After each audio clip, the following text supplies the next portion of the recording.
at Westminster for another episode of Saving Time, and it is a local food club week. Look at this food, it's amazing. I can't tell you, look at this freaky thing. Holy mackerel. I gotta tell you, I've never grown Brussels sprouts before, and apparently this is how they grow, on this crazy thick stalk. And I mean, fair enough, in the grocery store they wouldn't sell it to us that way because we'd have to pay for that by weight. So, I mean, but look at these. So this is really cool. We've got beets, butternut squash, garlic, kale, apples, quinoa, locally grown quinoa, you name it, we've got it. And this looks really neat. So what we're making is a power bowl, okay? Fall harvest power bowl. It's exciting. I don't know where we're gonna put it together and see what we get. This was just an extra, this amazing little pumpkin. So I kind of think, you know, there's another, that would almost be enough for a soup for like 2-3 people. It was just, I don't know if everybody's getting this extra in their box, but I did. And so it's pretty cool, and I'm gonna use it in something someday. Right now, I kind of got a head start because these meals aren't created for my usual ready in an hour or less. So I kind of got started ahead of time with things that we've done on the show before. I cut up my butternut squash. I've got it all diced. That's what they wanted to have happen, was have it peeled and diced. I took out the spines, the centerpiece of the kale, and I've got it all broken up here. We've had kale before on the show, so I didn't worry about that. I've done one beet, but I left the second one because I wasn't sure. And look at this one. This one's a white beet nevertheless. And I started putting together this little, it's just the olive oil. I've got garlic in there, some onion powder, and a little bit of cumin and paprika. Now there's more. All mixed in here. Recipes at the end, you'll get all the quantities. This is just what we're gonna drizzle on our vegetables when we're ready. I'm preheating to 400. This is gonna go in, and the beets are gonna go in right at the get-go, followed not far behind by the Brussels sprouts. I recommend getting organized the way I am, so that you can pay attention to other things. This meal even includes a dessert. We're gonna make, it's a fancy apple halwa. It's a Diwali dessert. I hope I've said that correctly. And so we're gonna make it while things are in the oven, and it's fun to try something new. So I want it to get going so that we'd be ready to cook and do all those things as these veggies roast. The beets. Just start by getting rid of your leafy end. Beets are notoriously messy, so you know, you might want to start over a paper towel just to begin, and then go from there. They get a lot of dirt in them, and I mean, you know. Now the thing about beets is they won't stain meat as much before they're cooked.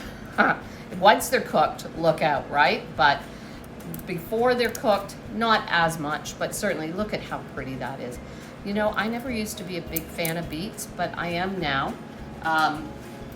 My husband grew some, I don't know if he even grew any this year. We haven't brought any in, so I'm tempted to say not. And so it was a year ago, he grew a whole bunch of different colors. They were red, yellow, orange. It was amazing. I'd roast them and they looked beautiful coming to the table. Just all those colors.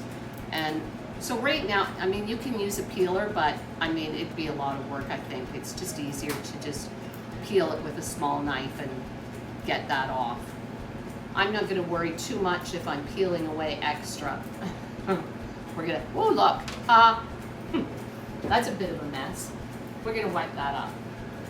You know, maybe I'm a little pink for a while. It's gonna come off when I wash the dishes. That's what I always think. And it just wants me, the recipe just calls for me to quarter the beets. So I'm just going half in each direction. Look at that. And into there. The beets we're baking in their own little foil packet. I'm assuming it's probably so they contain themselves and don't get all over everything, okay? Before you close it up, just put barely a tablespoon of olive oil in there. Just a little drizzle, just to keep them from getting all stuck in everything. Just a little. And then just do that. Just a little secret pouch. just like that. No secret. And I'm just gonna put that lid back on so that if I bump it, I don't knock it over. Ha! I think we could just do this. So now, next up, we've done this and this. Next up is our Brussels sprouts. Even though they're not going in the oven at the same time, we want to divide this little dressing mix up. So I think it's better to get them in the pan so that we make sure we've got some for each. That was a terrible sound, I'm sorry. Look at this. Honestly, I've never seen anything like it. I had no idea.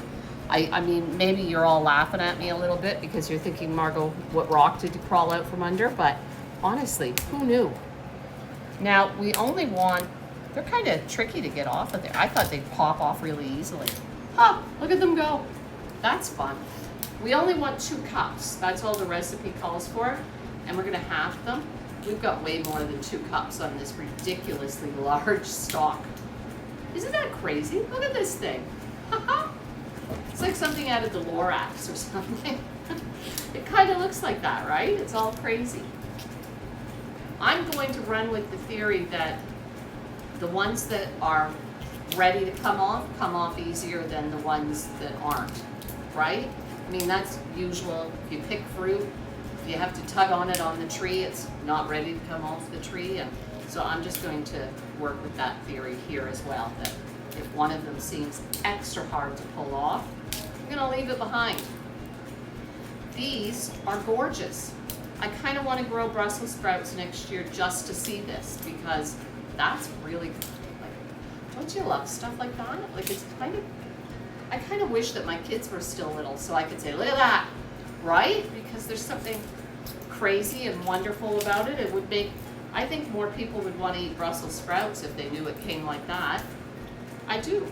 I think that people would love how wild and weird it is.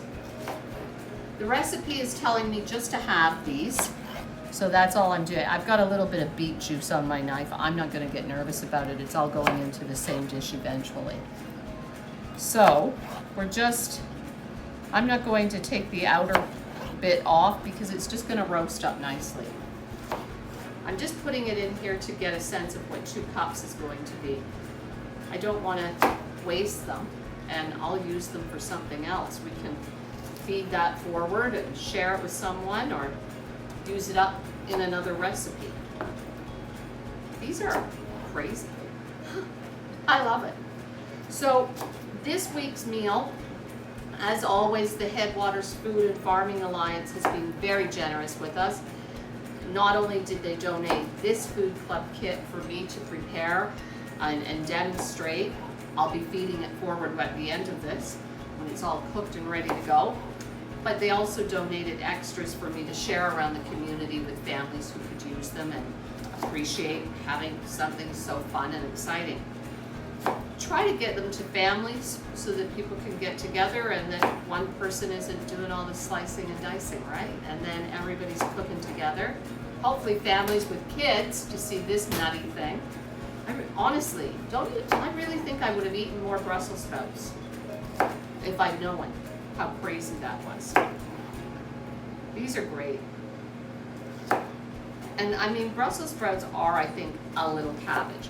Like, not only do they look like one, I think they are, in fact, of the same family in the world of gardening and such. They probably have a Latin root that they share. So that's 2 cups, right? I mean, lucky me, I got that right. And maybe I've measured a few things. I've just got this little pan. Because we're putting them in the oven at separate times, we want to keep them separate. And I just thought this little pan looked like the exact right size, and it's pretty good. Now, we want to put a little bit of this seasoned oil on there. I'm just going to do a little bit like that, and then I'll do a little bit over here, and then I'm going to mess it up with my hands. So we'll just get some spread around, a little bit more, tiny bit more there, and then we'll scrape it out into this one. And that's, I really wanted to make sure that I had this to share between them before even though that's going in first. Just do a little bit of salt on each and a little bit of pepper. Look how purple my hands are. I feel like the Brussels sprouts don't mind having a lot of pepper. I don't know what that is. Certain things I just think that's gonna like pepper. And we'll just do this, just to share the oil around. That's all we're doing, and these are great. I kind of want to eat them. And I'm sure I'm going to want to. I have a feeling I'm going to be making this recipe for my family because it's too fun. And then same thing over here. Just use your hands to spread that seasoned oil around. We're not trying to drown them or anything. We're just trying to coat them. So just like that. I put parchment on the baking sheet just because we know how much I don't like doing dishes, so that's the only reason I do that. I just don't want to work hard on dishes. I don't mind working hard on the cooking. The dishes, not so much. We're going to pop this in the oven right away. I've got the timer set for 30 minutes because at the 30-minute mark, that's when we're going to add the Brussels sprouts. Hot dog. That was a little tight. So 400 degrees. In she goes. We've got the beets and the butternut squash. I put 30 minutes on my timer and go. There, look at this. Look at this bowl of compost. Oh, and I should say, hello, look what I did when I cut up my butternut squash. I've got potential. I've got potential. It was a lovely squash and I thought, I know it's local. And so I couldn't resist. I thought that's already been growing in this neighborhood. So it's gonna grow really well for me. I kind of think I've got a mess on my hands here and I should quit worrying. These will go in, you know what, this one's off there. I'm just going to say it can go in with its friends because it came off of the big stick. So the stick of Brussels sprouts. It's kind of like, I don't know, it's Roman, right? I mean, I feel like there's something, we could do a lot with that if we had nothing but time on our hands. Now, I'm just gonna brush this up. I want it to be out of my sight. There. Next up, let me see. Okay, so we did the beets. And they're in their pouch. We did the squash. We did the garlic, the onion powder, cumin, paprika, and olive oil. We drizzled it over, salt and pepper. Everything's there. They're in the oven. 30 minutes in, we're gonna add the Brussels sprouts. Okay. Now, once the Brussels sprouts are in, we're going to cook quinoa.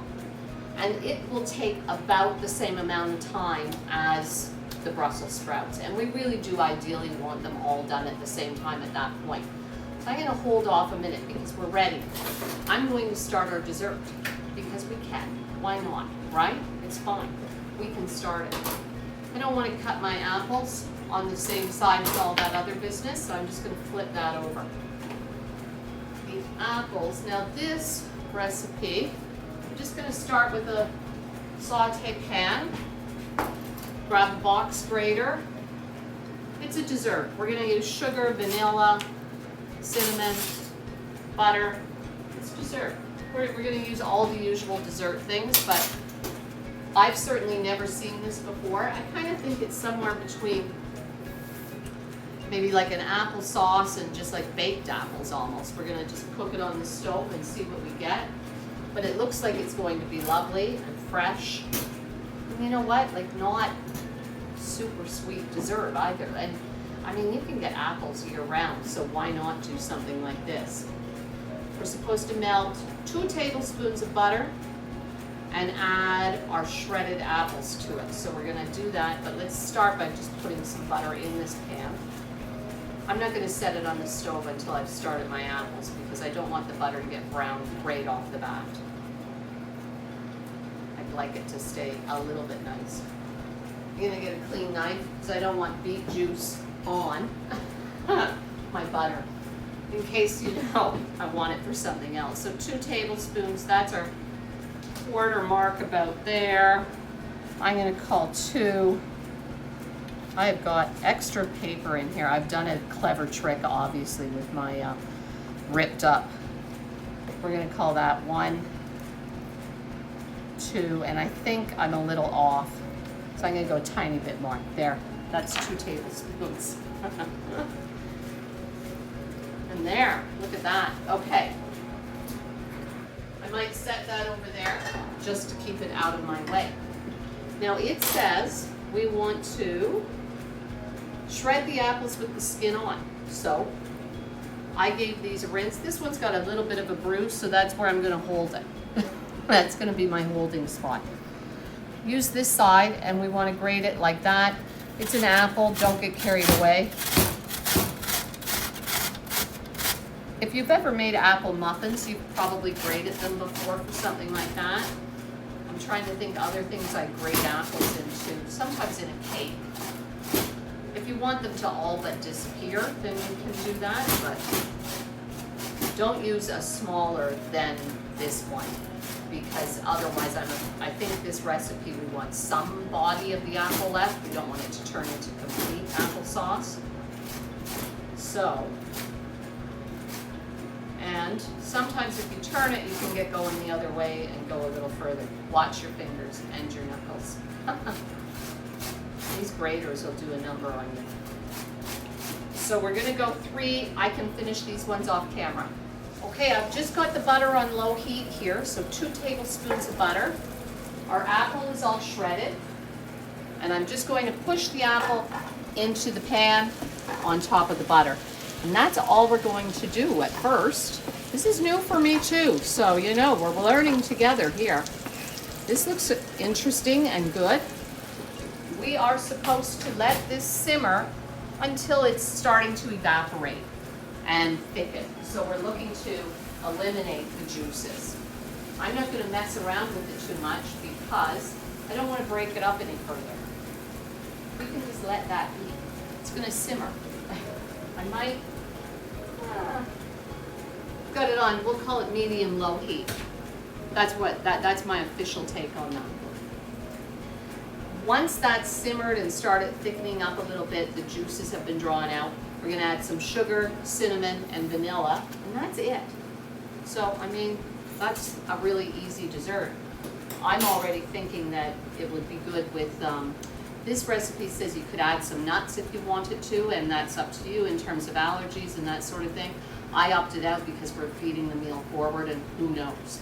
So, but if you have any kind of nuts, pecans, walnuts, anything would be nice with apples. Alternatively, at the end, I think you could sprinkle a little granola on top. It's, you know, blending. Blending. Now, look at all the juice on there from the apples. I'm just going to check this once more, just to make sure things are doing okay. It looks good. It's great. We are going to make up a dressing because when all of this is cooked, we're going to dress it on the plates. So we'll fix up plates individually and drizzle the dressing over at the table. There's 2 dressing options in this recipe sheet that they give us. And again, I'm going to link it to the video so you'll be able to follow along easily. There's 2 dressing options. One is a tahini dressing and the other one is a honey mustard. I've opted to go with the honey mustard. So what we need is a 1/4 cup of olive oil. So we can, that's probably going to be pretty close to a 1/4 cup. There we go. This doesn't actually have a 1/4 cup marking on it, but it marks where half is. So I'm going halfway to the half and saying my math skills are top drawer. Then we need, what have we got here? 2 teaspoons of Dijon mustard. Whatever you've got is going to be great. If you've got a seedy one, I mean, I think I kind of like the look of them. So I'm just going to do 1, 2, 3 little squirts and call that 2 teaspoons. And then we need 1 tablespoon of apple cider vinegar. I'm thinking about my apples. I'm going to push them around a little bit. Nice. I like that the skins are on because it's going to be really pretty. Sometimes when I make applesauce, I don't worry too much about getting all of the skin because then it gets a little pink blush, and that's kind of nice. We want 1 tablespoon of apple cider vinegar. So, 1 tablespoon. I'm going to measure it because I don't want to get too much. It would be a little overwhelming if I messed it up. You know, just like that there. I did right. If you go wrong with something like apple cider vinegar, guess what? You're not going to undo that mistake. And then we need 2 tablespoons of honey. If you have nice local honey, of course that would be nice. You know, I don't know if you know this, when I learn things, then I think when I share them, maybe everybody else already knew. Maybe not, maybe you do. Local honey, if you buy local honey and you have allergies, the local honey helps with your allergies because you are introducing it and building an immunity to it. I mean, the honey is full of pollen, which is where the allergens are. So eating local honey can help with allergies. And if you have a kid with allergies, that's pretty handy knowledge, isn't it? I mean, who knew? I think that sounds really easy and simple to keep track of. So we did olive oil, honey, apple cider vinegar, Dijon mustard. We're gonna go a tiny bit of salt. There, a pinch, literally a pinch. Give that a good mix. And like I said, that's gonna go to the table. When we're serving, everyone can dress their own meal. Right on this recipe sheet, it says, you know, if you don't feel like doing this, you can put out a family favorite, as long as it's an oil-based dressing. So, I don't know about you, but when my kids were little, it was all about Caesar dressing on everything. Caesar dressing, everything got Caesar. So, it has to be a vinaigrette, but you can just do something like that. Our dressing will be ready. How about that? This, I'm going to peek once more. I think, Shannon, if you want to get a look with me, I don't see any juices here. I think it's pretty much depleted. I think it's where we need it to be. So the next instruction, I'm just going to peek at my timer in case I don't want to start something I can't finish for good. We've got 10 more minutes. I just didn't want to start it and then get that beeping going. Are you kidding me? So we're supposed to add 2 to 3 tablespoons of sugar, 1 teaspoon of vanilla, and a little bit of cinnamon. So I just used my tablespoon measure. Let me give it a quick wipe. I'm not going to count that many teaspoons. That would be long and arduous. We don't need to go there. But the honey will ruin my sugar.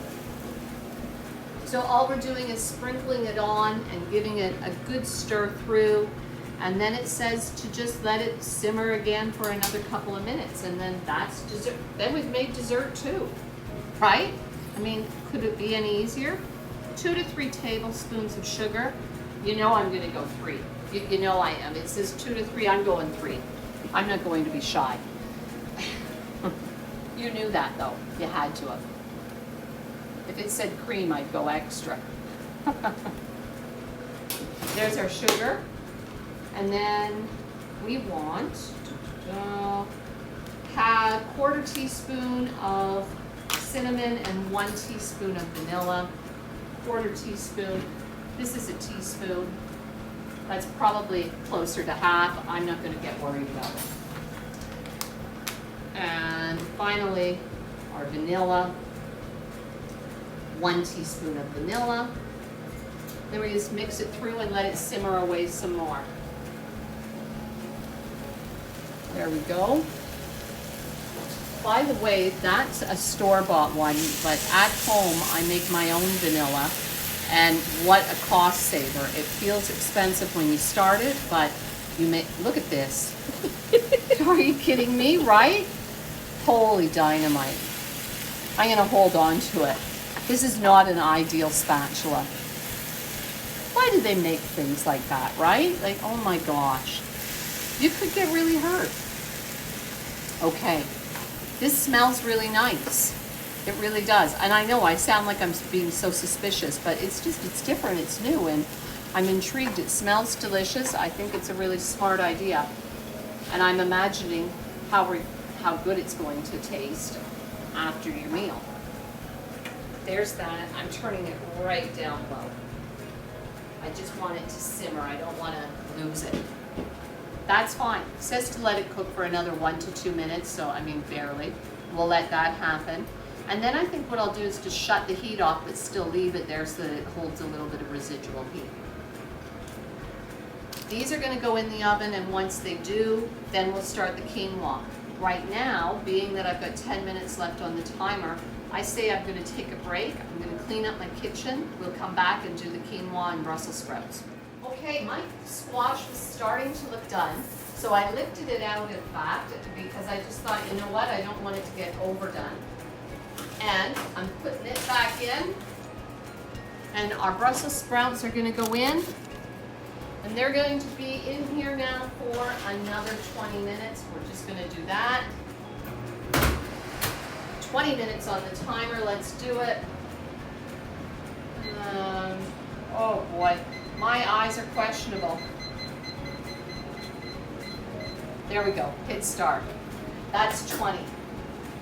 This apple business smells delicious, okay? Just saying, you've got to do that because it smells so good. And look how easy it was. What a nice, easy, quick dessert. Quinoa. I did 1 cup of quinoa and 1 1/4 cups of water. I'm going to set it over here and bring it up to a boil. It's just going to come to a boil, but just like cooking rice, okay? Quinoa is not, there's nothing tricky or odd about it. We're going to bring it up to a boil, then we're going to turn the heat right down, put a lid on it, and let it cook for like 15 minutes. It's like cooking rice. Easy peasy, no big mysteries. I don't salt it. When I cook rice, I often salt it. I don't salt quinoa. I don't know if it just doesn't need it or if, no, I don't salt quinoa. But I always salt rice. So it's going to go for about 15 minutes. Everything should come out at the same time. We've got our dressing made. If you haven't already, now would be a good time to start chopping up your kale so that it's ready. This kale felt pretty nice. I'm not going to massage it. It's not like really tough or anything, like you can tell. So look at how pretty it is too. It's really nice. And it feels nice and soft. I'm not worried about it being bitter. I feel like it's really fresh and nice. Once everything's cooked, we're going to put quinoa and kale in our bowl, and then we'll be topping it with the squash and the beets and the Brussels sprouts, and everything will go in one bowl together, thus a power bowl. I've got these bowls. If you have you're going to want a big enough bowl to call it a meal.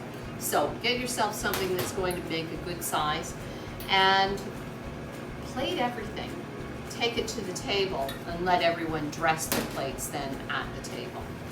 Okay, so it's a little bit fancy, restaurant style. Everybody gets their plate ready made. Once this comes to a boil, which it is now, I'm going to turn the heat right down.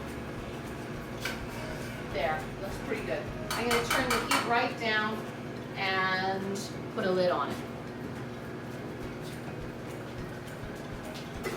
And there you go.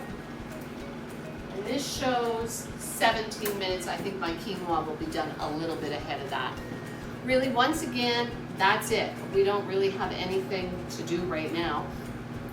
Pay attention to your butternut squash as well, just in case it's cooking faster than what we thought. Just pay attention, keep an eye on it.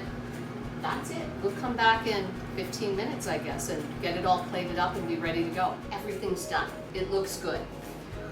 I feel like, I feel like I would have cooked more. So you know what the appetites are in your own household. You might want to double up some of these things. We're going to put kale at the bottom. It's our power bowl. And then grab a fork and fluff your quinoa. Just give it a little.